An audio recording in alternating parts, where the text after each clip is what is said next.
Hey guys, and welcome to a brand new episode of Battlefield 4 News. Today I have some brand new information regarding China Rising. Now of course we all know China Rising is just around the corner. It is released in 3 weeks time in early December.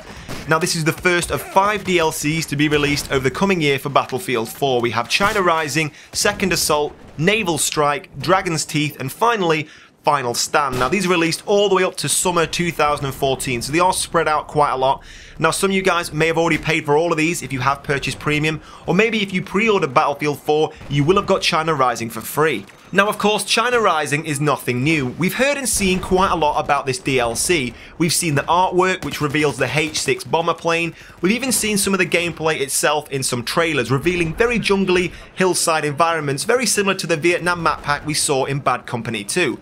But recently, the achievements and trophy lists for the Xbox One and PlayStation 4 have been revealed, shedding more light on some of the information and new features we should see with China Rising. Now some of these features we did expect to see in Battlefield 4, they were implemented into Battlefield 3 towards the end in the last expansion. For example, air superiority is making a return with China Rising, as well as the dirt bikes, all of the features we did see in endgame towards the end of Battlefield 3. Now as well as this, we are going to see some brand new features never seen in a Battlefield game before, but that doesn't necessarily mean you won't recognize them. Now of course you do have to remember that DICE LA, which is working on all the DLCs for Battlefield 4, used to be Danger Close, the team working on Medal of Honor Warfighter. So because of that, we are going to see some things you may recognise from that game.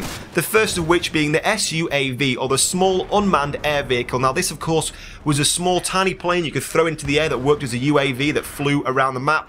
And of course, very comically, you could kill enemies by throwing them at their head.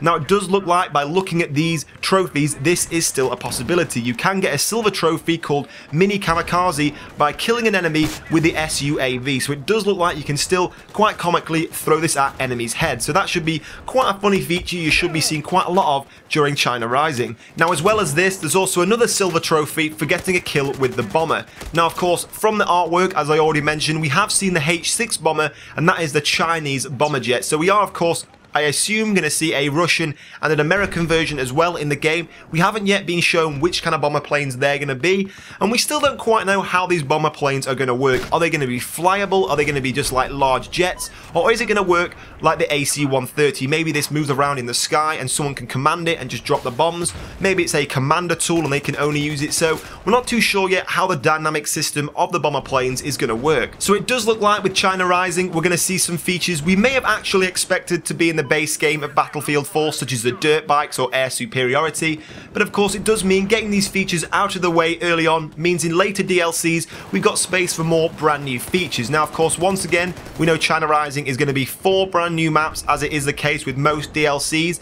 Now we have seen from the gameplay of Second Assault we are going to be getting a lot of new weapons with that DLC as well. We don't know too much about that yet for China Rising. I am hoping we will get some brand new weaponry. It would be pretty great to have some brand new guns in the game. Some of these may be weapons we did see in Battlefield 3 that we haven't seen yet incorporated into Battlefield 4. So that's all I have time for today, guys. I know it was a very short video, but I do have more weapon reviews and commentaries coming in the next few days, so stay tuned for those. I just wanted to give you this news video to keep you up to date and in the loop with all the latest Battlefield 4 news. So if you did enjoy the video, please hit me up with a like and leave your comments and thoughts down below. It does help me out a lot. But in the meantime, guys, thank you for watching, and I will see you soon.